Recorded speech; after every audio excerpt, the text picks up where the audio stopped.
Hello everyone, welcome to this session wherein we will be discussing the most important MCQs of IFSCA Act. We will be discussing 5 to 6 MCQs in this session, and as we know, IFSCA Act 2019 is a topic that is part of IFSCA Grade A exam Phase 2 Paper 2, and we are discussing these unconventional topics of this Phase 2 Paper 2 for which you may not find many MCQs elsewhere, right? Before moving on, the answers given by you people in the previous sessions are absolutely correct. Shubham has answered, Saurabh has answered for the previous session. Gift City MCQs for what we have discussed in the previous session. Answer D is absolutely correct. Here Venkatesh and Yudhishthir has also answered that the Act has provisions with respect to the maximum age limit that is given, that is prescribed for the members as well as the chairperson. 62 is for the members and 65 is for the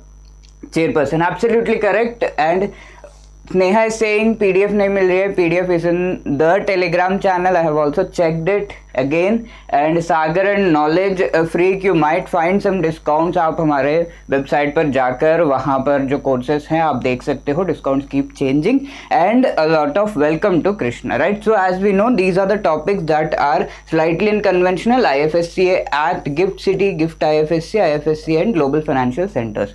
The MCQs are related to these topics. In this session, IFSCA Act is being discussed. Here is the first question. The members of the IFSCA can be those who have special knowledge in which among the following? There are certain members who are taken or appointed, nominated, and these members should have special knowledge of which of these is being asked. Okay, these are part of the IFSCA Act, and we should be knowing that. Is it law, finance, economics or accountancy? Which of these fields these members should have special knowledge so that they can be eligible to be appointed as a member of IFSCA is being asked. Okay, so here all of these fields are correct, and the correct answer here is E.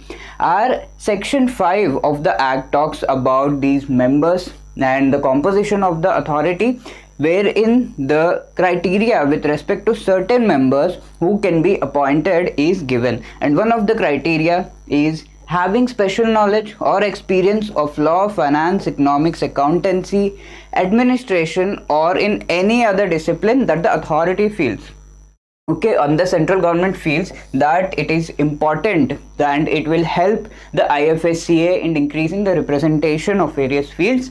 That is something that is part of section 5, and these are the provisions. Okay, you can go through the entire section 5, section 4, section 5. These are really important as far as the establishment of the authority and composition of the authority is concerned. Here is the second question. A member of IFSCA can resign from his post by submitting the resignation to. Okay, so the members can resign, the members can be removed also. Okay, there are provisions with respect to the same in the IFSCA Act, and here the question is to whom the resignation has to be submitted if a member wants to resign from IFSCA. Is it the chairperson? Is it President of India, Union Finance Minister, central or state government? Okay, so we can eliminate a few options here, right? And there might be confusion with respect to Union Finance Minister, central government or chairperson. Okay, so you might be thinking it is chairperson, but the correct answer here is central government, right? So D is the right answer as per the provisions of the Act, and we have the provisions in section 6 of the Act, right? And in section 6 you have these provisions with respect to the resignation, and in 7 there are provisions, section 7 there are provisions with respect to the removal of the members, in which cases the members can be removed. That is what is given, right? So you can go through the entire section that is given in the PDF, and also we will be practicing the various clauses, various subsections of these sections through these MCQs in a way that each and everything is crystal clear and in a way printed in your mind, right? So that is what is the aim of these series. And here we have the third question. A member of the IFSCA if removed by the central government as per IFSCA Act, is provided an opportunity of being heard under which among the following circumstances. So section 7 of the Act actually talks about the circumstances in which the members of IFSCA can be removed. Okay, there are certain circumstances wherein the member, even though he is eligible to be removed, he is given certain chance to be heard. Okay, so the member comes in front of certain body, and then the authority, all the members that are already there, chairperson, they will talk to the person that what is the issue, is this true. Okay, so the person is eligible to be heard. What are the circumstances in which the member is eligible to be heard by the authority is what is asked. So here you have first option, if the member has been adjudged as insolvent. Second, we have if the member has become physically incapable of acting as a member or mentally incapable of acting as a member, if the member has acquired such financial interest as is likely to affect prejudicially his functions of being a member, if the member has been convicted of an offence which in the opinion of central government may involve some moral turpitude. So you can go through these various options that are given here. These are actually part of section 7, and there you can think about, you can even guess and tell which of these can be correct. Okay, but it is advised that you go through the section properly and then only and after that only you come to the correct answer. If the member has been adjudged as insolvent, obviously there is nothing much to be discussed here. If the person is insolvent, that is clearly visible. Okay, so the member is not heard in this case. Incapable of acting mentally or physically, in that case also there is nothing much left. And in the case when the person is convicted and the central government is sure that that is going to affect the moral turpitude and also the morale of the entire authority, in that case there is nothing much to be heard of.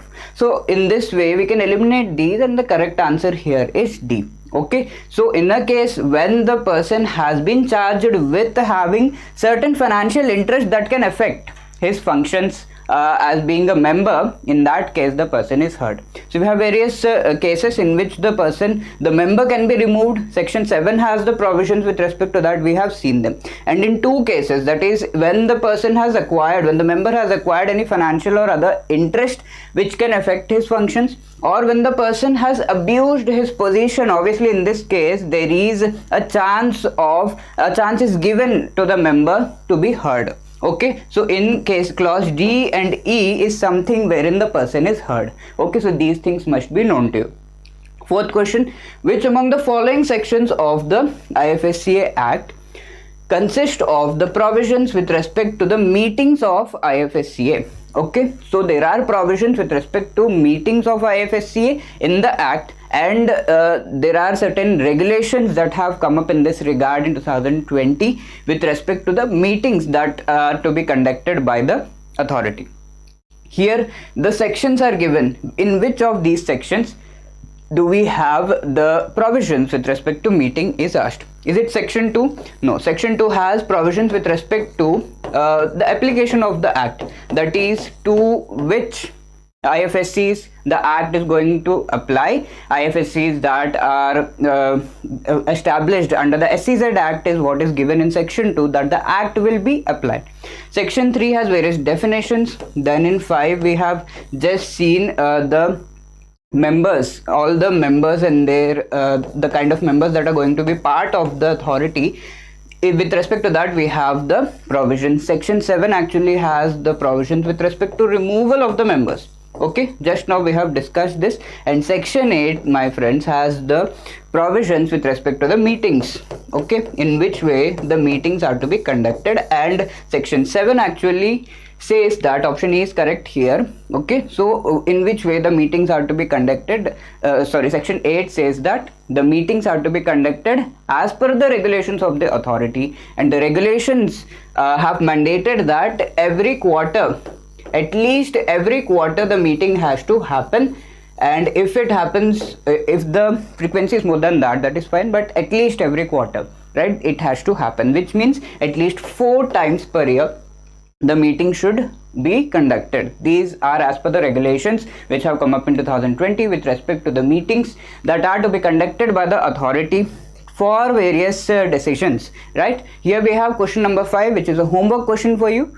Which among the following statement is or a correct is asked here? Any act of IFSCA can be declared invalid. Whatever the activities are being done by IFSCA, they can be declared invalid in case of vacancy that is there in the authority that is being asked. Okay, so that you have to check here. Any proceedings of the IFSCA cannot be declared invalid due to defect in the constitution of the authority. Let's say the authority has been established, members have been appointed, they have been nominated. Even after that, there is some defect, there is some issue with certain member. In that case, whatever activities have been done, whatever regulations have come up and they have been made by the authority, are they declared invalid? That is being asked. Any act of the IFSCA cannot be declared invalid due to defect in the appointment of a person or a member. Okay, so these are again part of certain section of IFSCA Act. You have to go through and let me know the answer in the comment section like various people have done. I am waiting for your answers and also wonderful comments. Okay, so here we have come up with this ultimate test series so as to help you with your preparation further. This test series consists of tests of with respect to the each and every component that are part of phase 1 paper 1, phase 1 paper 2, phase 2 paper 1 and phase 2 paper 2. Also there are full length mock tests that you can attempt with respect to phase 1 and phase 2. You will be getting 10 full length mock tests. So this is an ultimate test series which will totally help you. You can avail this by clicking on the link given in the description. You can also call us on 8146207241 if in case you have any queries, doubts with respect to the preparation in general or any specific queries. You can also drop a mail at hello@edutab.co.in. Even if these sessions are helping you, you can drop a comment or you can drop a mail over this email ID, right? All the best, friends. Keep your confidence high and keep preparing. Thank you.